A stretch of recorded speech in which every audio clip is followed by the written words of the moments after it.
Quran surat Al-Alaq ayat 1 sampai 5. Ya, walaupun di dalam Al-Quran kalau kita lihat sekarang Al-Alaq itu ada 19 ayat, namun ketika itu yang diterima oleh Rasul tidak utuh satu surat, tapi baru ayat 1 sampai 5.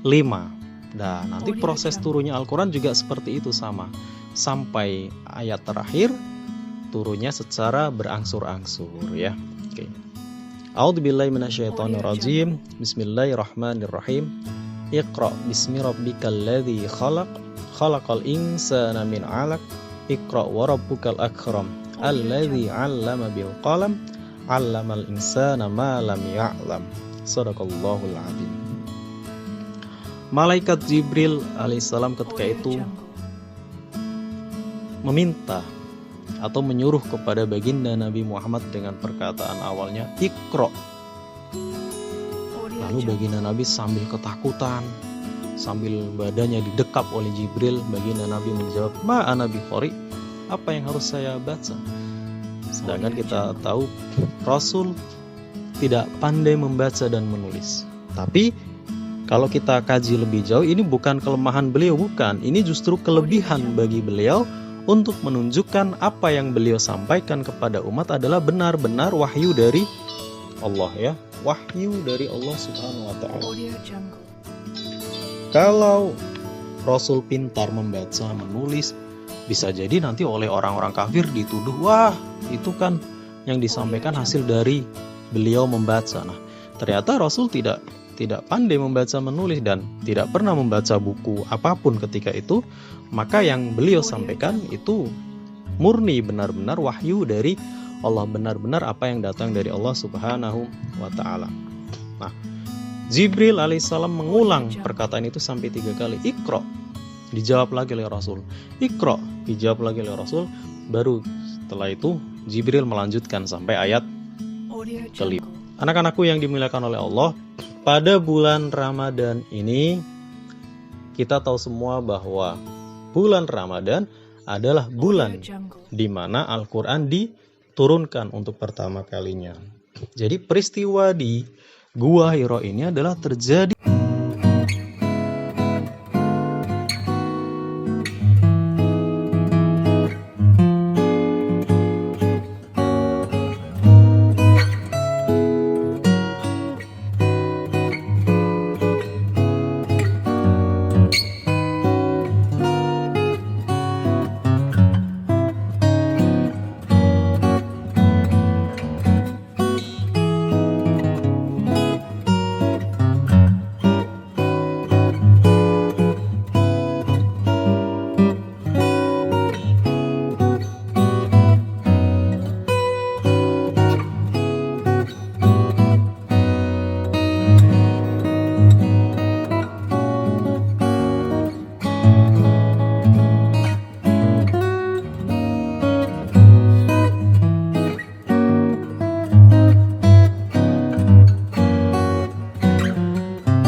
beliau pernah mengatakan bahwa jika seumur hidup kita gunakan untuk mempelajari satu surat saja di dalam Al-Quran, yaitu surat Al-Fatihah, yang mana hanya terdiri dari 7 ayat pendek ya, yang kita semua tentu hafal, itu niscaya umur kita tidak akan cukup untuk menggali apa yang terkandung di dalam surat Al-Fatihah tersebut. Masya Allah, baru satu surat yang pendek saja yang disebut sebagai Ummul Kitab atau As-Sab'ul Matsani, itu seumur hidup kita. Rata-rata kita umurnya kan antara 60 sampai 70 tahun. Itu tidak akan cukup jika kita gunakan hanya untuk mempelajari Al-Fatihah. Lebih-lebih satu Al-Quran penuh 30 juz ya.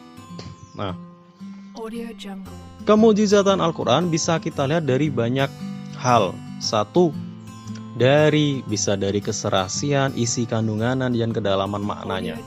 Nah, Al-Quran kita bisa lihat juga dari gaya bahasanya atau sastra bahasa Al-Quran itu sendiri. Dimana ketika Al-Quran itu diturun, di mana masyarakat jahiliyah itu sedang membangga-banggakan tentang karya sastra mereka, tentang prosa atau syair-syair yang mereka buat, ya.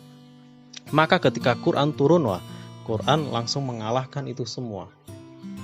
Ya, indah sekali. Kita ambil contoh, misal surat Al-Kafirun, Qul ya ayyuhal kafirun la a'budu ma ta'budun. Nah, itu belakangnya sama kan? Atau kita ambil surat yang lain, idza syamsu kuwirat wa idzan nujumu kadarat. Itu ujung-ujungnya sama, jadi semacam kayak puisi berirama. Dalam pada itu, jauh daripada itu, maknanya juga sangat dalam, sangat syarat makna. Ya. Jadi ketika setelah zaman Rasul itu muncul orang yang ngaku-ngaku sebagai nabi. Namanya adalah Musailamah Al-Kadzab. Dia digelari sebagai Al-Kadzab atau pembohong karena memang dia mengaku-ngaku sebagai nabi dan mencoba menandingi Al-Quran. Kalau di Al-Quran itu ada surat Al-Fil, ya, alam tara kaifa fa'ala rabbuka bi ashabil fil, alam yaj'al kaydahum fi tadlil, dan seterusnya. Itu Musailamah mencoba bikin surat juga. Judulnya sama, Al-Fil. Al-Fil artinya apa? Al-Fil, gajah. Al-Fil artinya gajah. Nah, Musailamah mencoba menciptakan surat itu, tapi isinya adalah kurang lebih begini. Al-Fil, Mal-Fil, wa ma adraka Mal-Fil, dan seterusnya. Kalau kita terjemahkan secara bebas, artinya adalah gajah. Apa itu gajah? Kalian tahu apa itu gajah? Gajah adalah hewan yang badannya besar, yang memiliki belalai, dan seterusnya. Terkesan lucu ya artinya ya. Dia justru menceritakan deskripsi tentang gajah. Jadi oleh masyarakat Arab ketika itu, tidak hanya umat muslim, orang-orang kafir pun melihatnya, wah, ini anak TK, kayak karangan anak TK mendeskripsikan tentang gajah. Lucu bagi mereka. Maka sangat mudah sekali terdeteksi bahwa Musailamah Al-Kadzab tersebut nabi palsu dan dia mengarang sendiri, bukan merupakan wahyu. Karena kita tahu bahwa baginda Nabi Muhammad SAW adalah Rasul yang terakhir. Nah, kalau kita bandingkan dengan Al-Fil di ayat Al-Quran, wah, sangat jauh sekali ya maknanya, karena Al-Quran sungguh luar biasa. Dan Allah sendiri di dalam Al-Quran menantang kepada tidak cuma manusia, bahkan manusia silahkan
ya.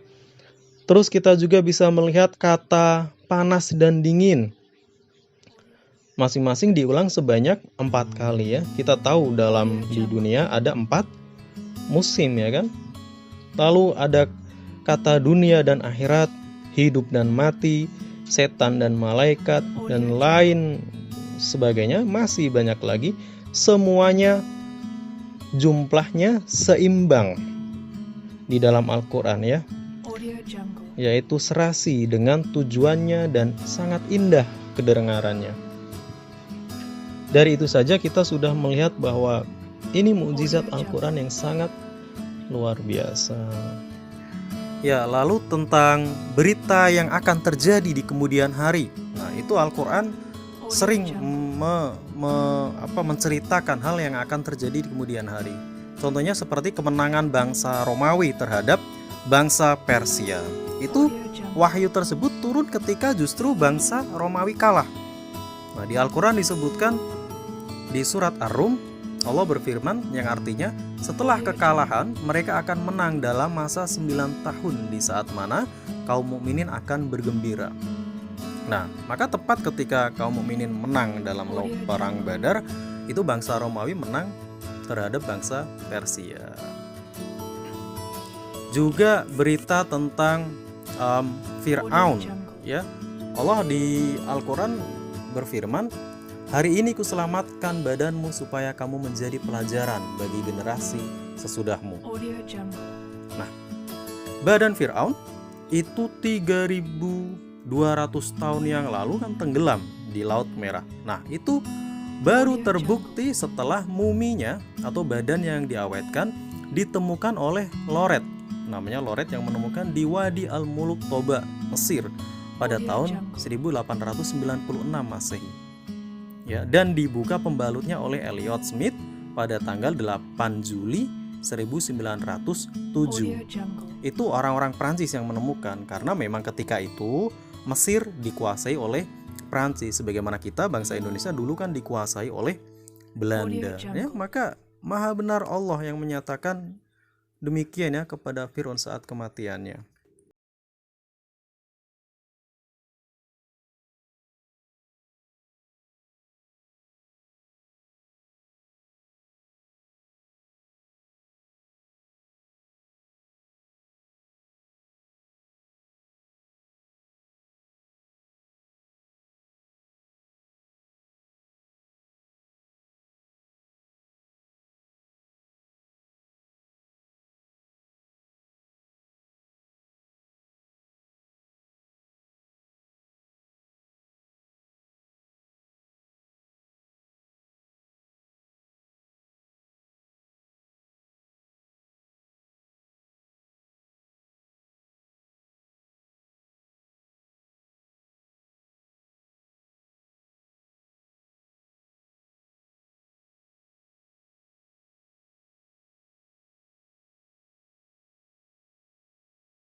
Alhamdulillah, Alhamdulillah, Alhamdulillah, all thanks is to